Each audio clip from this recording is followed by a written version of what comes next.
dah suci pakai tudung putih gitu. Tengoklah putih hijau. Ada makna ni. Bismillahirrahmanirrahim. Allahumma salli ala Sayyidina Muhammad. Hai, tak tolong beri kerjasama. Janganlah tertongging. Kak Siti share link dia tu. Masuk dekat di hati ke masuk dekat ni. Agak pergi dekat page Ustazah Zayana. Okey. Nur Alis, insan yang sentiasa soft depan. Semoga sampai ke Madinah satu hari nanti. Amin. Siti Aja, Syasha Abenua, Salina Salihuddin, Umi Afan Kalishah Umairah, Fauziah Yunus, Wani Yahya. Anak-anak Umar ada ke tu Wani? Alhamdulillah ada Izan. Yang duduk tepi-tepi Ustazah ni, jangan kacau meja Ustazah. Bergegar ni habis tertongging habis ni. Bi'ah Aisyah, Nur Aidah. Oh yelah, pakai tudung putih ni tak nampak tulisan. Ruby Zamat Zain, Nur Fadila, Kak Salina Salihuddin. Kak Salina pakai tudung putih ni perasaan suci. Lepas tu tak nampak tulisan pula. Allahumma salli ala Muhammad. Aznita Mat Yusof, Hairiah Haji Ismail, Hamidah Saad, Shimar Ros. Pandai Sherling. Pergi dekat Allahumma salli ala Muhammad. Ina Salina, apa khabar? Tolong respon saya, audio video okey ke tidak? So Ustazah tak menyapa ramai. Kita terus dengan doa dulu. Ada yang hadir depan Ustazah ni, sahabat-sahabat Latahzan. InsyaAllah mungkin ada tetamu istimewa sekejap lagi ni. Siapakah itu? Kita mulakan dulu dengan Ummul Kitab, insyaAllah. Mulakan dengan Ummul Kitab daripada Bumi Madinah pada 21 April. Berapa Ramadan dah tak ingat dah. Di Malaysia berapa Ramadan? Sebab kami mendahului anda sehari. InsyaAllah betul Fauziah Aziz. Jauh tapi dekat. Rosa Gunting, semoga satu hari nanti sampai ke sini. Minhatul Mimin, mengulangi kenangan kita berada di sini insya-Allah. Putih berseri. Betul Kak Habibah Rasul. AV okey, alhamdulillah. Terima kasih banyak doa sokmo-sokmo ni Zalina Ismail. Semalam saya dengar ada jemaah kita cakap, kenapa Ustazah suka sebut sokmo-sokmo? Sokmo-sokmo tu apa sebenarnya? Sebenarnya tiru bahasa orang je. Okey, Al-Fatihah. A'udzu billahi minasy syaithanir rajim. Bismillahirrahmanirrahim. Alhamdulillahi rabbil alamin. Arrahmanir rahim. Maliki yaumiddin. Iyyaka na'budu wa iyyaka nasta'in. اهدنا الصراط المستقيم صراط الذين أنعمت عليهم غير المغضوب عليهم ولا الضالين آمين. Azlina amin. Comelnya kartun. Bismillahirrahmanirrahim.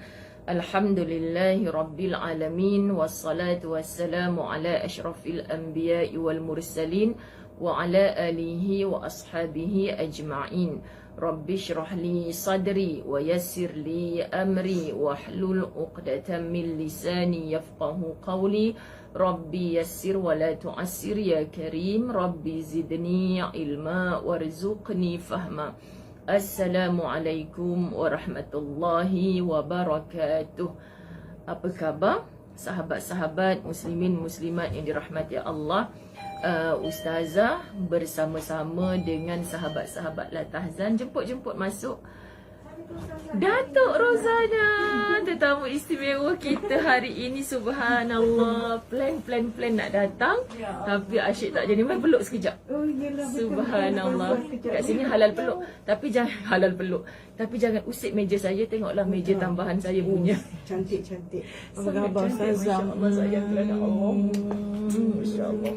Saya pastikan nak jumpa Ustazah kat Madinah. Pasal dekat Mekah kita dah jauh sangat. Subhanallah. Saya Rozana. Subhanallah. Jangan usik meja saya. Ni Datuk Rozana yang selalu ada dekat TV Al-Hijrah. Dia bergerak Masya Allah. Masya Allah. Ustazah Dekat- punya anak murid ni. Dekat pentas anugerah jumpa atau pentas Masya Allah. Saya bawa Ni kuih duduk. raya ni untuk Ustazah. Ya Allah, tengok tu. Ini jemaah kita boleh makan. Kikir bawa daripada KL ni. Subhanallah. Mimi duduk sini depan. Tak pun bagi satu seat kat sini. Sini duduk. Kat sini dah. Ustazah je. Ya Allah, kita ada tetamu istimewa. Subhanallah. Sahabat-sahabat, sebenarnya kan Datuk Rozana fly hari yang sama dengan kami. Ya, betul. 19 April. Ya, betul. Kami flight 4.50 petang, Datuk. Pukul 1.40 Pukul 1.40. Kak Siti pegang ni. Kak Siti pusing-pusing saya sembang dengan Datuk sekejap. Kak Siti kena daripada belakang. Kalau tidak muka Kak Siti je lebih. Tak, bukan. Dia jadi besar ke dah apa. Kak Siti. Kak Siti pegang pun tak apa. Macam gini. Okey. Ni Kak Siti Zabeda, pembantu Ustazah khidmat di sini. Datuk Rozana bersama-sama kita. Masya Allah. Sahabat-sahabat Latahzan yang nak bersama-sama ni, seorang lagi kat sini. Ni semua sahabat-sahabat Latahzan yang tiba-tiba tak tahu pun iklan Ustazah Ramadan kat mana. Tengok-tengok kuliah Latahzan, tiba-tiba ada baki berapa seat macam tu kan. Okey, jemput. Panggil lagi. Okey, Kak Siti tolong jaga kat belakang. Okey, jap ya. Sebenarnya kan ada meja semua lengkap, tapi bila Ustazah ni live, dia macam dia macam muka kita ke bawah. Jadinya tulisan-tulisan tu nanti tutuplah muka Ustazah. Anda kan tak nampak muka macam tu. Okey. Alhamdulillah, syukur. Duduk flight pukul berapa hari tu? 19 April? Saudi pukul 1.40. Oh, maknanya Datuk sampai dululah daripada Betul. kami. Dapat sempat tarawih malam tu? Sempat, Oh, Alhamdulillah. sempat. Sebab kita orang kan dah kita tarawih sendirian berhad. Imam jemputan dari Malaysia kita orang malam tu. Ustaz ke? Tengok tu tertongging dah. Ustaz tu dengan muslimin, saya dengan muslimat, alhamdulillah dia tak halau langsung kan, tak kacau. Jadi Datuk, insya-Allah ni pecah rahsia kepada jemaah saya yang dah ada ni. Pagi ni kita orang ziarah luar. Ziarah dalam. So kalau misal kata kita punya percubaan pagi ni untuk masuk raudah tak dapat, kita tetap masuk dalam. Ini nak iktikaf, lepas tu kita nak buat solat tasbih. Jadi saja khabar lah mana-mana yang mampu. Sebabnya nampak gayanya dia macam tak dihalau seperti yang sebelum ni, Ramadan ni. So kita cuba je lah mana yang ada rezeki masing-masing kan. Oh, ni saya tanda ni untuk forum saya petang ni. Sorry, sekarang ni sahabat-sahabat di Malaysia. Masya Allah, Allahumma salli ala Muhammad. Ahlan semua sahabat-sahabat Latahzan. Kita tak lama sekejap je, sebab 6.30 semua kita nak bergerak ke dataran masjid dah. Alhamdulillah. Kak tolak depan sikit je. Okey, cun. Bismillahirrahmanirrahim. Bab 233, hiburlah diri anda dengan bencana yang menimpa orang lain. Tadi balik-balik subuh Ustazah baca ni, Masya Allah, rasa macam dekat Madinah pula. Perasaan tu dah mulalah lagi nak meleleh ayat mata ni. Okey. Jadi kita Latahzan ni tak ada satu benda pun tak ada satu benda pun yang tak memberikan satu nasihat melembutkan hati-hati kita yang keras. Akui sahabat-sahabat, makin kita hidup, apa saja ruang dan peluang kita terlupa. Hati kita makin keras, hati kita makin hitam. Dek, kerana apa? Kerana dosa-dosa yang kita lakukan. Tapi bila Allah takdirkan kita bertemu dengan orang tu, bertemu dengan orang ni, melihat kesusahan orang lain, kita bertemu, bergaul dengan pelbagai peringkat umur, bayangkan, Allahumma salli ala Sayyidina Muhammad, kita dapat melembutkan hati-hati kita hanya melalui bencana yang menimpa orang lain. So tajuk Latahzan pagi ni kenalah bab baru 233 kan. Hiburlah diri anda dengan bencana yang menimpa orang lain. Kadang-kadang kita baca tajuk, kita akan kata macam ni, kenapa nak ambil pelajaran daripada bencana yang menimpa orang lain? Tu ujian orang tu, bukan ujian aku. Nabi SAW pernah berkata dalam satu hadis, janganlah orang beriman ni masuk ke dalam lubang yang sama sebanyak 2 kali. Hadis ni saya kenal daripada zaman sekolah dulu lagi, tapi apa benda maksud tak faham. So bila kita belajar syarah hadis, orang beriman, Nabi sebut orang beriman, tak sama dengan orang Islam biasa-biasa. Orang beriman jangan masuk ke dalam lubang yang sama sebanyak 2 kali. Makna, pertama, ingat siapa orang beriman yang bersaudara. Siapa adik-beradik ke, orang jauh ke, asalkan satu syahadah, dia mesti bersaudara. Kita berada di bumi Madinah ni kan, menyampah macam mana nampak orang tu, orang ni contoh kan, ya Allah astagfirullah, saudara aku ni satu syahadah, Tuhan yang sama, kiblat yang sama, kita memburu syurga yang sama. Jadi hati kita tu daripada zub tinggi, kita akan rendahkan semula, merendahkan hati, kan sahabat-sahabat muslimin muslimat dirahmati Allah. Jadi orang beriman bersaudara. Bila kita tahu bersaudara, nampak susahnya orang, kita mesti merasa susah sama. Nampak senangnya orang, kita mesti rasa gembira untuk dia. So hati yang tak sihat, bila orang senang, kita susah. Bila orang susah, kita pula yang huri senang. Ni bahaya. Sebab hati yang begini, kita tak boleh scan hati orang lain. Kita, aku ni, hati ni kenapa seronok tengok orang tu susah?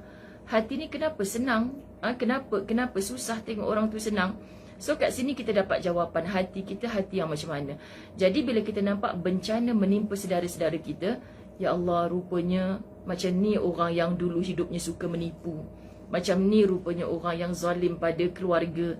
Jadi kita tak nak jadi macam orang tu. Sebab tu Ustazah Azhar juga selalu sebut, jom kita berkawan dengan orang tua-tua. Kenapa? Sebab orang tua-tua ni pengalaman mereka, Allah Ustazah, kalau acik boleh patah balik ke zaman dulu-dulu, acik tak naklah buat perangai macam tu. Ustazah tak pernah tanya perangai macam mana tu, cik, buruk sangat ke, jadi isteri derhaka ke dulu? Bukan kerja kita. Tapi cara dia bercerita tu, ya Allah, dia menyesal masa hidup. Untung dia ni, ya Allah, rezeki besar dia ni, ya Allah. Kalau aku buat jahat, mengulangi jahat yang dia pernah buat, menyesal aku nanti di kampung akhirat, siapa nak tolong aku? Faham sahabat-sahabat muslimin muslimat? Sebab tu bencana yang menimpa orang lain ni kita kena jadikan sebagai satu hiburan, bukan mentertawakan, tetapi kita mengambil pelajaran. Sorry Kak Siti, tolong cabut handphone saya tu satu lagi, tu nak tengok time. Baik, firman Allah Subhanahu wa taala di dalam surah Al-Ahqaf ayat 27, a'udzubillahi minasyaitonirrajim. Walaqad ahlakna ma haulakum minal qura. Sesungguhnya kamu telah menghancurkan negeri-negeri yang ada di sekitar kalian. Kami, kata Allah. Walaqad ahlakna, itu rujuk kepada kami. Ingat bila kita belajar terjemahan, tafsir Quran, kadang-kadang ada orang mempersoalkan, katanya Allah tu tunggal, esa. Kenapa Allah biasa gunakan na tu kami? Maknanya menunjukkan kami tu bukan ramai, tapi kami tu menunjukkan besar dan luasnya kekuasaan Allah. Jadi Allah kata sesungguhnya kami telah menghancurkan negeri-negeri yang ada di sekitar kalian. Jangan terkejut kenapa kaum Samud hancur habis. Kenapa penduduk-penduduk yang kita duk tengok engkar kepada Nabi Saleh, engkar kepada Nabi Lut, engkar kepada Nabi Daud. Kita tahu bahawa sahabat-sahabat, Allah hancurkan mereka ni sekelip mata, tanpa bersisa, tanpa berbaki. Kita tak hidup pada zaman tu, tapi Allah datangkan Quran dan kita pelajari dalam Quran. Aku tak nak jadi macam ni. Tengok umat Muhammad sallallahu alaihi wasallam, berapa banyak yang rosakkan muka bumi Allah ni dengan dosa, tapi maha baiknya Allah, syafaatnya Rasulullah sallallahu alaihi wasallam, kita tak dihancurkan segedebuk sekalian habis macam tu. Faham tak? Tapi umat Muhammad sallallahu alaihi wasallam, Allah bagi sikit-sikit. Masa tsunami dekat Aceh, alah relax lah tu Aceh, belum negara kita. Kita mana ada laut besar macam tu. Kan padahal apa yang berlaku ke Aceh tu sebenarnya yang beriman sampai ke hari ini, bahkan sampai kiamat. Yang tak nak mengambil pelajaran, dia rasa alah ini bencana alam biasa je ni. So walaupun jauh dengan tempat kita, kita pun mahu disunamikan dulukah baru nak kita berubah menjadi orang baik. Saya sebut macam tu dalam semua berihlah saya ke Aceh. Kita nak ke disunamikan dulu. Bukan maksud doa, tapi waktu solat, kedai ditutup, buat solat jemaah ketika itu. Tapi kita hari ini kan, saya kan, sahabat-sahabat yang berada dengan saya kat sini ni, memang sebab tahu setiap kali saya nak sebut macam ni, bila kita tak dapat masuk dalam masjid, dia kerana kekangan, halangan, saya tak fikir apa. Saya tak tahu sahabat-sahabat yang hadir ni fikir apa. Tapi saya selalu fikir, astaghfirullah, ampunkan aku ya Allah. Mungkin ini sebab masjid terbuka luas pintunya dekat Malaysia, aku tak datang pun ya Allah, aku tak pijak pun dekat atasnya. Kita kena fikir macam tu sahabat-sahabat. Jangan salahkan ni polis ni tak apa-apa, ni kenapa waktu aku nak masuk tak boleh, orang semalam boleh. Keadaan kita maghrib semalam macam-macam. Sebab tu saya masuk dalam grup. Kalau sahabat-sahabat perasan, kita cuba macam-macam kaedah. Contoh Ustazah berbuka dalam masjid, Lepas solat maghrib Ustazah balik dapat makan makanan dekat hotel. Lepas tu tarawih memang tak plan pun nak buat penuh. Memang plan nak buat 8 rakaat dengan tubuh kita yang daripada musafir, kita sambung ziarah luar semua. Rupanya saya terlepas pandang, memang dah 2 tahun waktu Covid ni, mereka memang mengambil fatwa buat tarawih 10 campur 3. 10 rakaat tarawih campur 3 witir. Masya Allah, yang ni terlepas info sahabat-sahabat. Sebab bila 8 rakaat, kita solat 8 rakaat. Lepas tu saya 9 dan 10 mereka tu saya berimamkan imam masjid, tapi saya niat witir. So 1 rakaat tu saya buat seorang-seorang. Bila saya dah bangkit nak balik bilik, nak pakai kasut, tiba-tiba mereka kunut. Kenapa kunut pula ni? Kan? Jadi kita terasa rugilah sebab kita tak tunggu. Patutnya kita boleh sekali dengan diorang sampai habis witir. Jadi ini semua pengalaman dan saya boleh cerita dengan jemaah sekejap lagi. Maka sebenarnya kita bertahan sekejap untuk tamatkan 10 campur 3. Kenapa Malaysia tak buat macam tu? Sudah. Kan sahabat-sahabat dirahmati Allah. Ini fatwa mereka disebabkan pandemik. Jadi yang 20 campur 3 dulu mereka pendekkan menjadi 10 campur 3. Dan jangan tak tahu, bermula malam ni kita dekat Madinah, imam akan sekali lagi memimpin solat Qiyamul Lail. Kan Qiyamul Lail kita malam ni. Jadi kalau kita nak kejar Raudah malam ni, saya rasa kita memang takkan dapat lah, disebabkan orang bekerja-kerja untuk kejar Qiyamul Lail bersama dengan imam Masjid An-Nabawi. Jadi macam itulah. Sebab tu kalau yang 2019 saya pergi, malam ni sebenarnya dah bermula saya berada di Masjidil Haram. Sebab tu saya ambil tarikh, kalau ingat iklan mula-mula dulu 17 April. Kan 17 April. Jadi Mas ganjakkan tarikh ke 19 April. Sebab tu saya ambil package 17 hari 15 malam. Sebab target Ustaz Azwan 10 malam akhir tu mesti berada di Makkah Al-Mukarramah, di Masjidil Haram 10 malam akhir. Tapi keberangkatan kita dari sini dijangka Jumaat. Ustaz tak akan bergerak. Biasanya Ustaz tak memilih bergerak Jumaat dari Madinah ke Mekah sebab super padat. Dan selalunya sebelum asar, jalan nak masuk ke hotel-hotel kita kat sana dah tutup. Jadi Ustaz memilih biar sekali Jumaat kat sini, sekali Jumaat kat Masjidil Haram. InsyaAllah Sabtu awal pagi tu kita gerak ke Mekah. Itu antara plan A, plan B yang kita nak buat supaya ada keselesaan. Macam kita target dari Malaysia kan, kita dijangka sesak, susah apa semua. Kami sampai daripada airport tu Datuk, memang jalan clear. Padahal masa tu orang keluar tarawih. Tak sangka saya plan dalam atas bas ni, sempatlah berselawat-selawat, tazkirah semua. Sampai dah. Sebab dah jalan tak jam. Lepas tu sampai kat sini, tak sangka kita dapat solat tarawih dengan imam daripada Malaysia tu kan. Kalau tidak memang kena halau. Subhanallah, semua benda kita boleh luar jangka. Jadi kalau kita tak mencuba, sahabat-sahabat, rezekilah. Betul-betul Rosa Gunting kat Sabah pun 8 rakaat 3 witir. Kan? Jadi kat sini orang tanya, kita kena ikut apa yang telah mereka fatwakan. Okey, jadi kita pergi kat tempat orang, jangan kita buat kepala kita sendiri selagi mana dia tidak menyalahi sunnah, selagi mana dia tidak menyalahi syariat Allah Subhanahu Wa Taala. Okey, baik. Kita sambung lagi. Contoh yang paling ketara adalah keluarga Al-Baramikah. Okey, kita tahu cerita-cerita macam ni dalam kitab Latahzan, sahabat-sahabat dirahmati Allah. Kerana apa? Kerana okey, sorry. Allahumma salli ala Muhammad. Okey, kita mengenali keluarga Al-Baramikah, keluarga kaya raya bangsawan luar biasa pada zaman Harun Ar-Rashid. So bagi Ustazah Zai, kalau kita tak baca kitab Latahzan, kita tak jumpa kisah-kisah terdahulu macam ni. So kita nak belajar. Keluarga Al-Baramikah sebuah keluarga kaya yang suka berpoya-poya, bergelumang dengan kenikmatan. Bencana yang menimpa mereka adalah sebuah pelajaran, nasihat dan contoh. So kita dengar tak cerita ni di tempat lain? Tak dengar kalau kita tak buka kitab Latahzan. Ini antara yang Ustazah kata, Masya Allah, betapa besar Allah gerakkan hati kita untuk bersama. Sahabat-sahabat dirahmati Allah, semoga kita dapat menghidupkan hati dengan cerita-cerita orang terdahulu. Okey, hanya dalam tempoh sehari, Harun Ar-Rashid berjaya menggulingkan mereka yang terlampau kaya raya hebat. Hanya dalam sehari Harun Ar-Rashid, sudah pasti orang beriman ini dibantu oleh tentera-tenteranya Allah, boleh menggulingkan kerajaan mereka. Mereka lalai, mereka nyenyak tertidur di dalam selimut-selimut kenikmatan Allah dan bersenang-senang di dalam taman-taman kemewahan. Tiba-tiba pada suatu pagi, rumah mereka diruntuhkan, istana mereka dihancurkan, semua yang melindungi mereka ditewaskan. Siapa saja. Oh, guard. Berapa orang guard.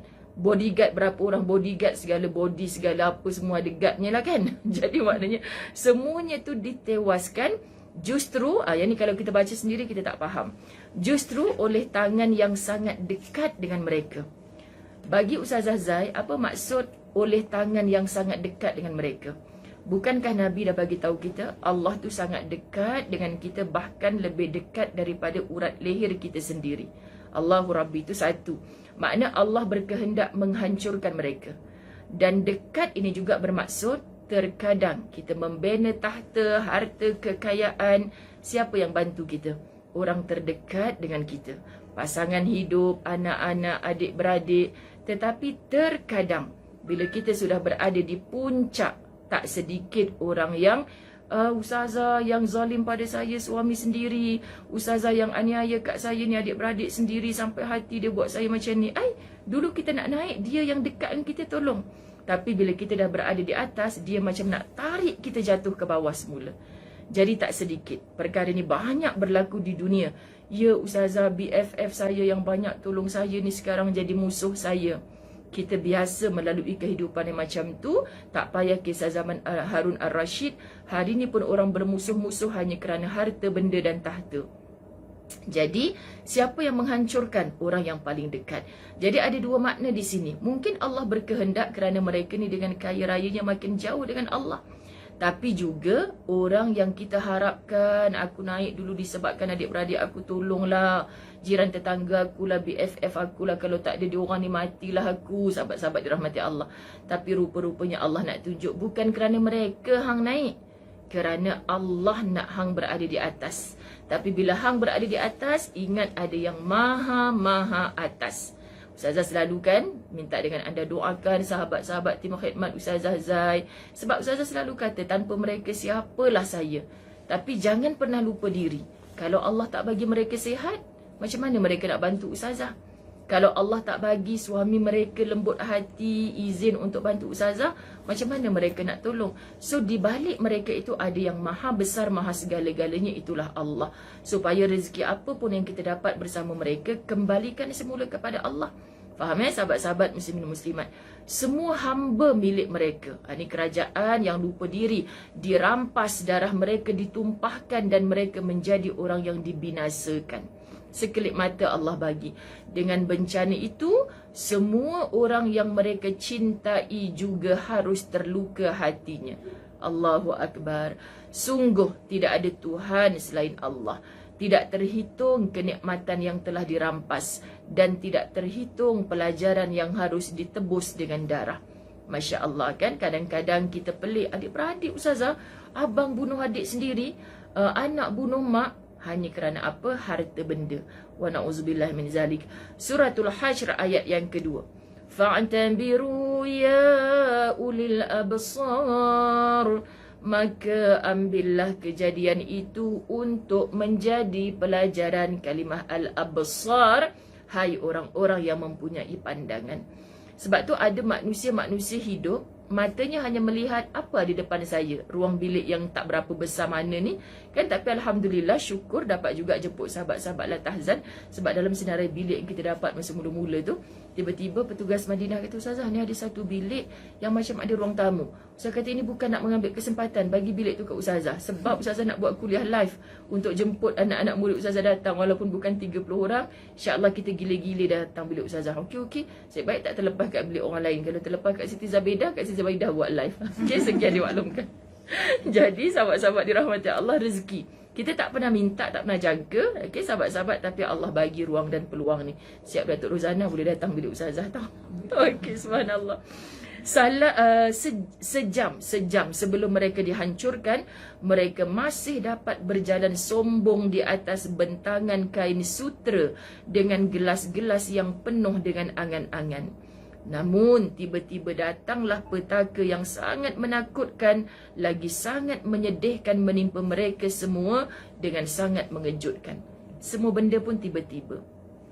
Allahu Akbar. Bila kiamat datang pun tiba-tiba. Ajal datang pun tiba-tiba. Sebab tu Quran selalu sebut, manusia selalu bertanya, malaha, apa ni? Kan kenapa kita tanya, mati dah aku? Kiamat dah.